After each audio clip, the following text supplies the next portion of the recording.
Chapter 8. Marijuana, Common Questions and Answers. Is smoking marijuana the best method? There are several routes of administering cannabis. The first and foremost is inhalational. Smoking is a great way to dispense cannabis because it's fast, and it's a great way to choose the type of cannabis that works for you without the disadvantage of over-medicating. It does not tend to last in your system that long, 2 hours to 4 hours at the most, depending on how much you smoke. In addition to that, smoking is also a very inefficient way of delivering cannabis to your body, because when you burn cannabis, about 30 to 40% of the active ingredients are destroyed right away. Another 10-15% is lost in side stream smoke, so that you only get about 15 to 20% of what you bought. In other words, you're really burning your dollars. The second way of administering cannabis is through the sublingual route, or below your tongue, administered in a liquid form with a dropper right below your tongue. It takes effect in about 15 to 30 minutes. It's clean. There's no smell involved, there's no smoking involved. It can be conveniently administered, and you can titrate the dose just as well as with smoking cannabis. The third way of administering cannabis is by eating it or ingesting. This one our patients find is perhaps the most problematic because it's very hard to gauge how much you eat to get the desired effect. And moreover, it takes about an hour and a half to 2 hours for it to act. So that if you buy an edible at a dispensary, and be cautioned, they tend to be very strong. So you eat less than a quarter of what the dose is, and then wait a good hour and a half to 2 hours very patiently before you administer more for greater effect.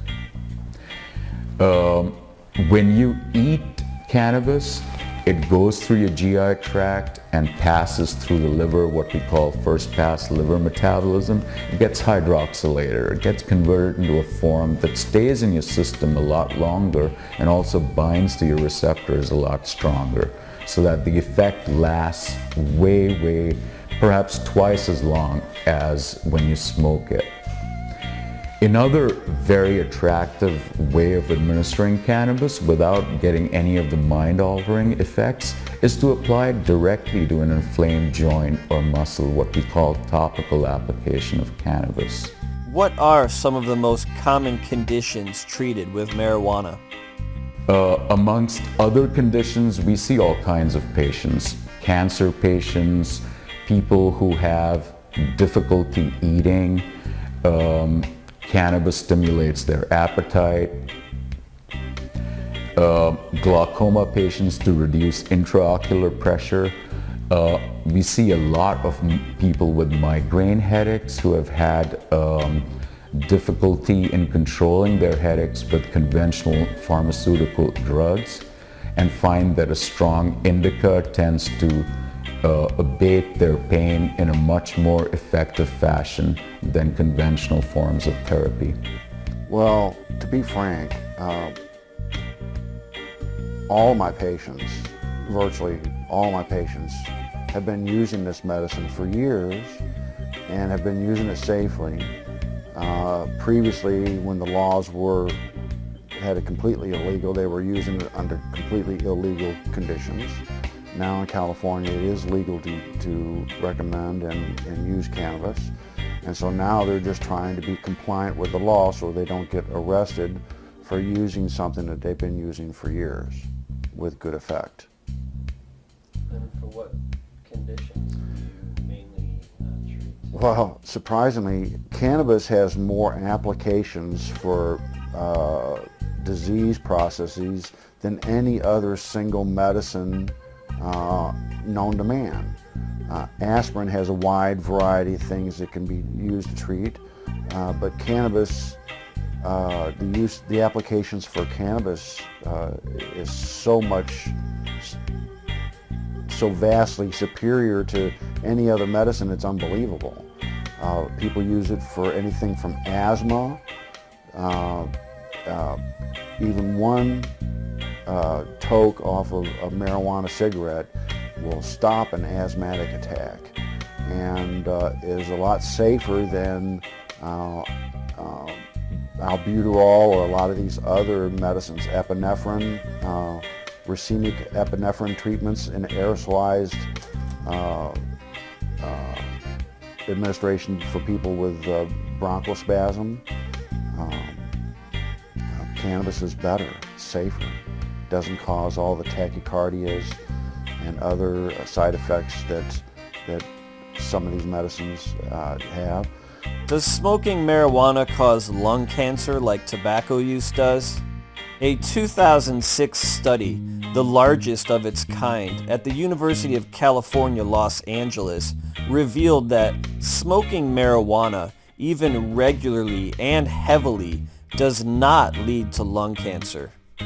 The study, led by Dr. Donald Tashkin and funded by the National Institute of Health, involved 1,200 people in Los Angeles who had lung, neck, or head cancer, and an additional 1,040 people without cancer, matched by age and sex. Surprising to most, even the very heavy marijuana smokers showed no increased incidence of the 3 cancers studied. The group at the school's David Geffen School of Medicine had hypothesized that marijuana would increase the risk of cancer on the basis that marijuana users inhale more deeply and generally hold smoke in their lungs longer than tobacco smokers, which exposes them to dangerous chemicals in marijuana tar that have been found to be carcinogenic to some small rodents. Amazingly, however, to find out, the dangerous chemicals in marijuana tar caused absolutely no increase in the incidence of lung cancer in humans. What can I do to help the cause? What's next? There is much work to be done to remove legal restrictions and to correct public opinion, which is generally based on deliberately misrepresented facts, so that marijuana can become available to those who medically require it, and in some cases, whose very lives depend upon it. By donating to NORMAL, ASA, or the Marijuana Policy Project, contributions go directly to those who are standing up for marijuana as a medicine and are helping in the fight for the reform of marijuana laws.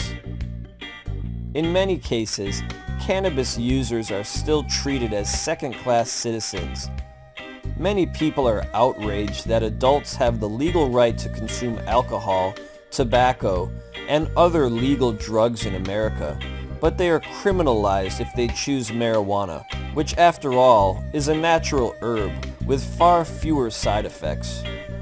Employers do not screen for alcohol or tobacco use amongst employees, but routinely test and terminate employees for marijuana use.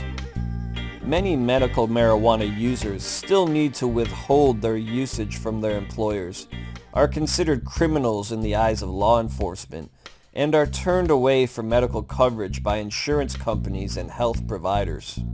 Nobody at my work knows. It's a secret. I didn't use at all so that I could get this job.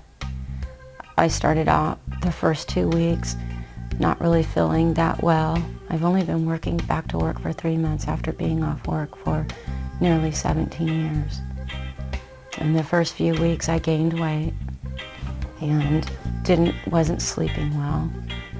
And after I got used to the job, I started using again. So it puts me in a position where I have to lie to my employer. It keeps me from getting jobs that I'm qualified to do, but out of fear, I don't have, the ability to go to these jobs legally and say that I'm drug-free, because there's no Kaiser doctor that I have that's going to say, okay, he's not going to put his job on the line, his career, and why should he? And as a patient, I have a right to use natural or synthetic medications with my doctor's approval, and he agrees that the condition that I suffer from would only benefit, and that would give me longevity, and I would have a better life. And that's what we're trying to point out here, and that's what health and healthcare is all about. Why don't I have the ability to get a drug that is natural? I don't need to have liver tests for. I don't need to worry about becoming physically addicted to them. I don't need to worry about the depression that comes with the pain medication. And I'm healthier. I do fall down sometimes. I've suffered multiple sprained ankles, wrists, and it scares me. I think, you know, I'm getting older. I'm going to fall down someday. I'm actually going to break my hip, an ankle, a wrist, an arm. That is absolutely in my future.